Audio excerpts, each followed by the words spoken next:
Welcome to Best Bits, a 6-part series in which we're gonna look at and talk about the best bits of the Jurassic Park and the Jurassic World movies leading up to Jurassic World Rebirth. Yes, only 6 parts, not 7, because for Jurassic World Rebirth, I'll be doing a proper review looking at both the good and the bad. The franchise has undeniably had some lows, but these videos I'm gonna be focusing on the positives because, in my opinion, there's good stuff in all 6 of the movies. Yes, some more than others. I want to revisit all 6 movies with you and talk about my favorite parts, and want you guys to share your favorite parts in a comment down below and get excited about the kind of awesome scenes that we can hope to see in Jurassic World Rebirth as well. And of course, Best Bits starts off with the best of them all, the original Jurassic Park. And honestly, this video could just be like the entire runtime of Jurassic Park because it's just so good, but I'm gonna be focusing on my very favorites. By the way, shout out for animated DVD menus. That was an era, and honestly, it was a good one. This is such a good cold open. Like, this is so ominous, and you have to remember that when you first saw this movie, like, you know what's in there, but you don't really know what's in there. The sound design is perfection. Oh, those are some shorts, Muldoon. Oh, it's so good. It makes you so curious about what this thing is, and also just, like, gives you this primal fear of it right away throughout the rest of the movie. It establishes them so well. This is my favorite cold open of all of the 6 so far. I'm really curious what Jurassic World Rebirth is gonna do. Share in a comment down below which of the cold opens is your favorite. I know Fallen Kingdom is very popular as well in that regard. I hate computers. Feelings mutual. There's really clever, you might even say, there's clever stuff in here. Like him just saying, oh, I hate computers, and having this thing with computers. It's a fun character bit, but it actually feeds into the plot. Like the whole computer system, them relying on computers completely screws them over in this movie. And I think that's just such clever little foreshadowing sprinkled in. More like a 6-foot turkey. This is a best bit for sure. Okay. Here we Try to go. imagine yourself in a Cretaceous period. What I love is Ellie Sattler's reaction. It's like, oh no, here we go again. Like, this is like his shtick. He's done this before. For her to have that reaction. He'll lose you if you don't move, but no, not Velociraptor. 6-inch retractable His claw, face. like a razor. I'm personally quite hesitant about kids in movies because child actors, bless them, but they don't typically have the life experience to draw from to be able to be good actors, right? But I think one of Steven Spielberg's strengths is that he can really draw a good performance out of a child actor, because I don't think we give that kid enough credit in that scene. His reactions are pretty good, and Ariana Richards and, oh my gosh, I'm so sorry, I'm forgetting about the name of the guy who played Tim, but they're also doing such a good job in this movie. They do not. Some of them smell.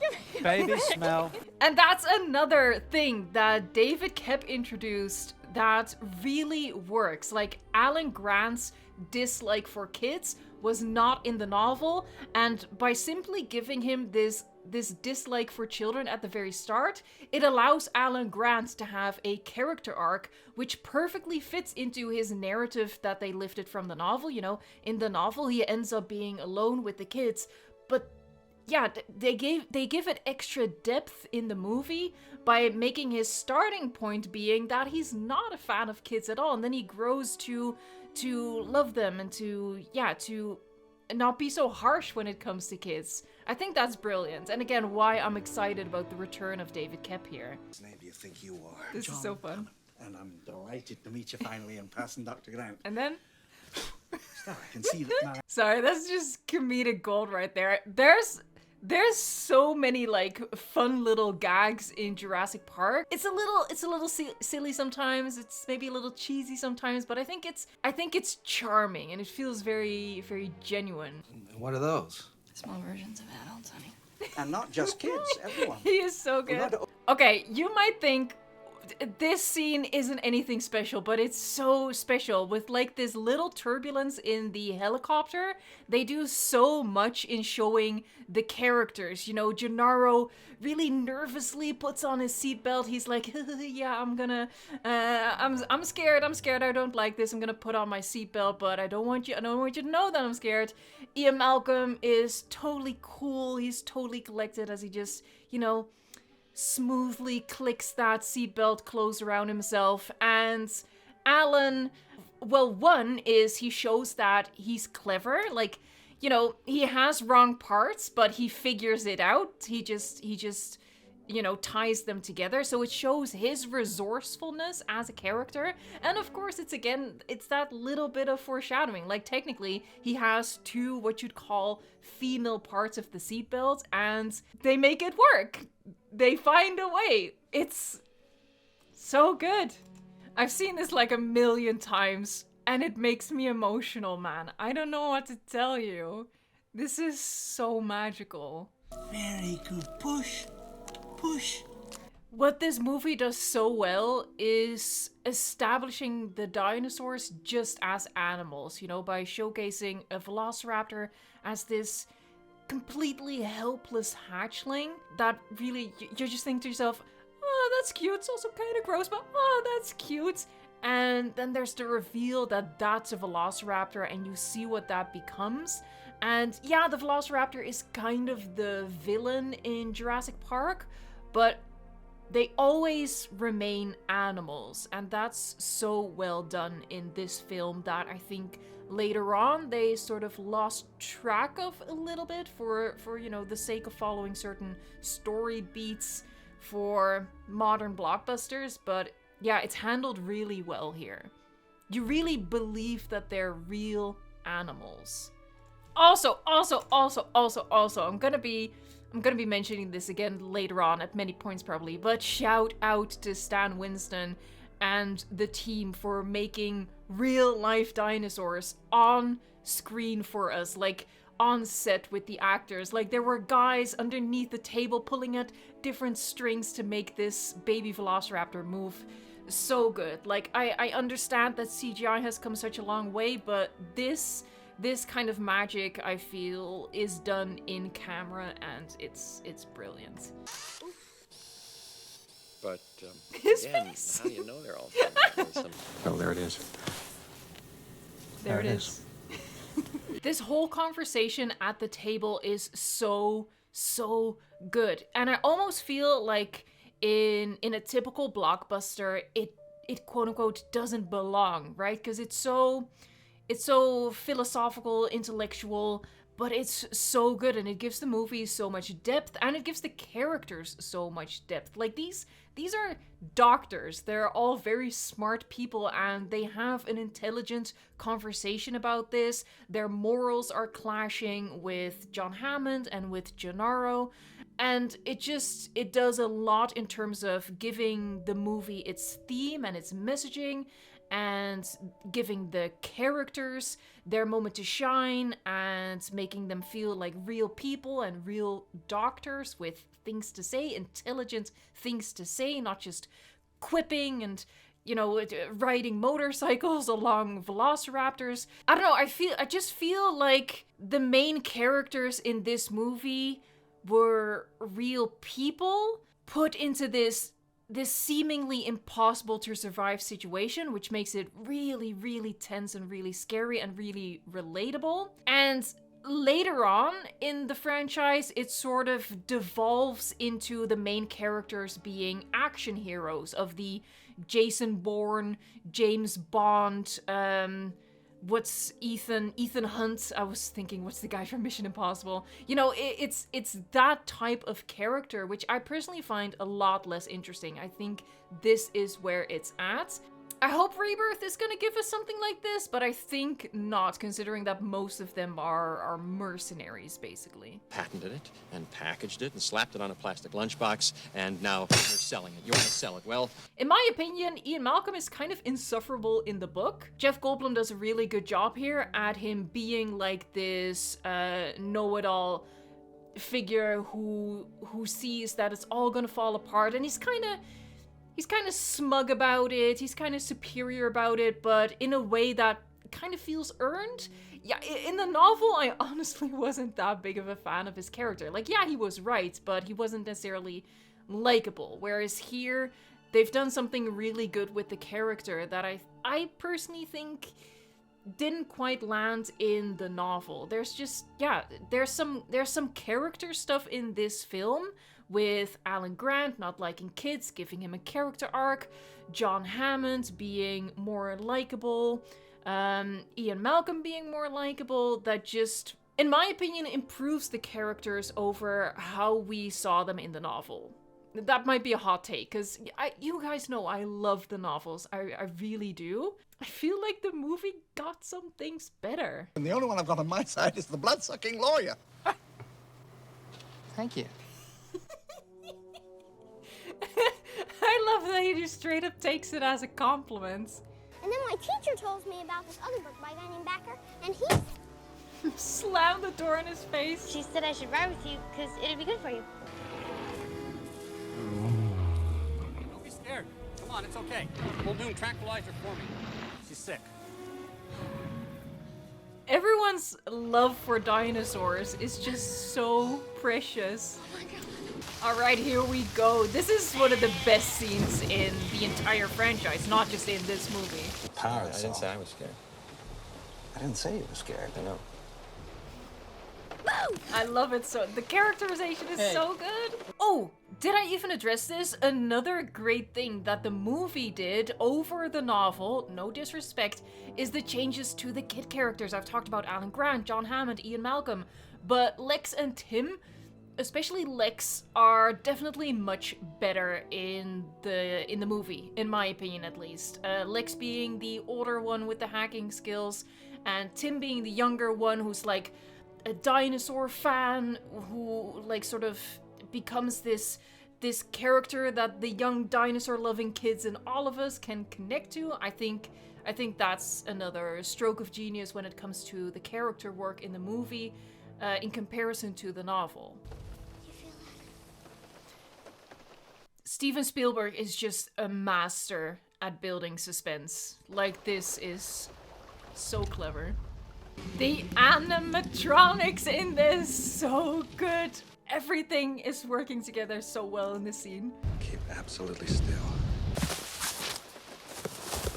That cut there from him saying stay absolutely still to her frantically moving. Love that sort of stuff. This being an animatronic still to this day absolutely blows me away. I also think it's one of the things that really helped the child actors give the performance that they give. I mentioned this earlier in this video, right? How I think Steven Spielberg is just really good at directing child actors. He really gets that performance out of them. But I think having this thing on set definitely helped in that regard. And yeah, I can just imagine it being really easy to tap into that fright when you have this in front of you. And actually something that I also think Jurassic Park does really well, and it's really only clicking for me now, is that even though it is set on a tropical island, a lot of what Jurassic Park gives is an experience of dinosaurs in our world, right? We have a T-Rex attack, but the characters are inside a car, which is very familiar to us as the viewer. And of course you have the Velociraptor attack in the kitchen, you have the Velociraptor attack in the control room. It's all, you know, familiar spaces, buildings, things that are like at a human scale that we encounter in day-to-day life. Like it's not just dinosaurs out in the jungle. They've taken these very human structures, put them in the jungle, and then put human and dinosaur together, you know? And the reason I'm ranting on about this is because dinosaurs in our world is a direction I really wanted from the franchise, and it is something I regret that Jurassic World Rebirth is not following through on Dominion with that, because I don't feel like Dominion really delivered on that. But yeah, with that lens, looking back at Jurassic Park, I honestly feel like Jurassic Park did one of the better jobs at dinosaurs in our world, because there's so many of our world elements in Jurassic Park. And then this reaction shot, it's so good! Again, like the differences in characterizations.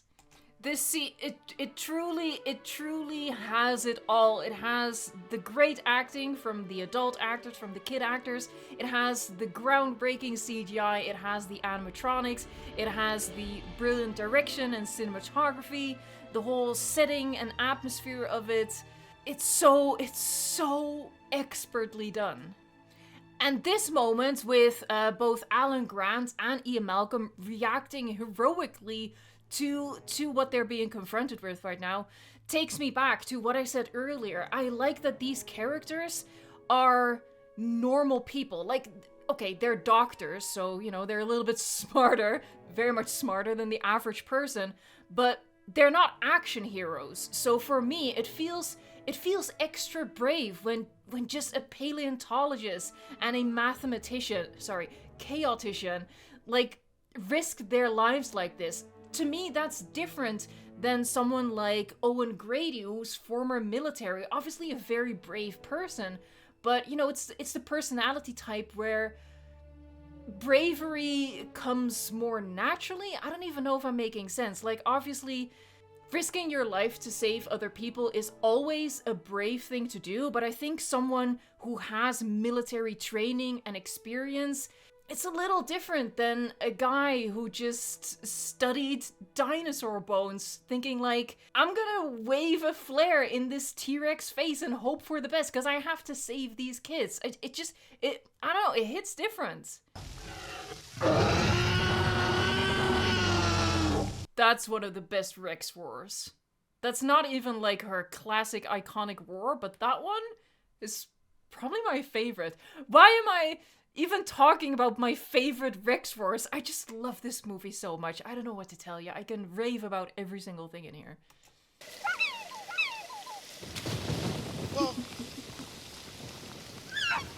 I think this scene is a case of the novel doing it brilliantly and the movie doing it brilliantly, but both of them just being so different that you can barely compare them anymore. Now, I personally would say that I think Dennis Nedry's death in the novel is my favorite death of all in the novel. It is so horrific. It is so gruesome. Ugh, just thinking about it. I mean, but like in a good way, you know? But I think that for the movie, the decision to shrink down the Dilophosaurus gives them like this interesting little mini movie almost, where, you know, Dennis Nedry is lulled into a false sense of security because the Dilophosaurus is so small that he doesn't really register it as a threat, and that allows this really nice storytelling to go on, where it like builds up, and as a viewer, it dawns on you pretty quickly that he's not taking it as seriously as he should, but that just builds and builds until you realize just how much he's screwed up. And obviously, if you go with a big Dilophosaurus right away, you take away that moment where he's like, oh, I'm still gonna be fine, I'm still gonna be okay. And yeah, I think that they went with an interesting direction here, and I really like this scene. Also, again, dinosaurs as animals. They're not a monster. This Dilophosaurus is initially just curious about Dennis Nedry. You know, it doesn't immediately go in for the attack. It's sizing him up first. In a way, it kind of is playing with him. In a recent interview, David Koepp said that he has 9 commandments for Jurassic World Rebirth, and one of them was humor is oxygen, which scared me a little bit, you know, because I sort of interpreted that to be like, humor is oxygen you need constantly, so you need humor constantly. And that's very that's like the worst of Marvel making its way into the Jurassic franchise, which I feel has happened a bit in the Worlds trilogy. But people have pointed out a different interpretation, which I can totally see working, and that is, with humor is oxygen, he means humor is a breather. It is this breath that you take in between all of this tense action to sort of reset yourself, like get back into a space of calm and feeling safe, only for that to just get, like, for the rug to get pulled out from under you. And this scene is a perfect example of that. Like, it throws in the humor, like you're chuckling along, and then it just devolves into this horrific death. This scene also so masterfully foreshadowed earlier in the tour, when the tour guide voice, Richard Kiley, spared no expense, when he foreshadowed just what it's like to get hit by that Dilophosaurus. Like, as soon as he gets hit by that, we know what's gonna happen. He's gonna go blind, he's gonna get paralyzed.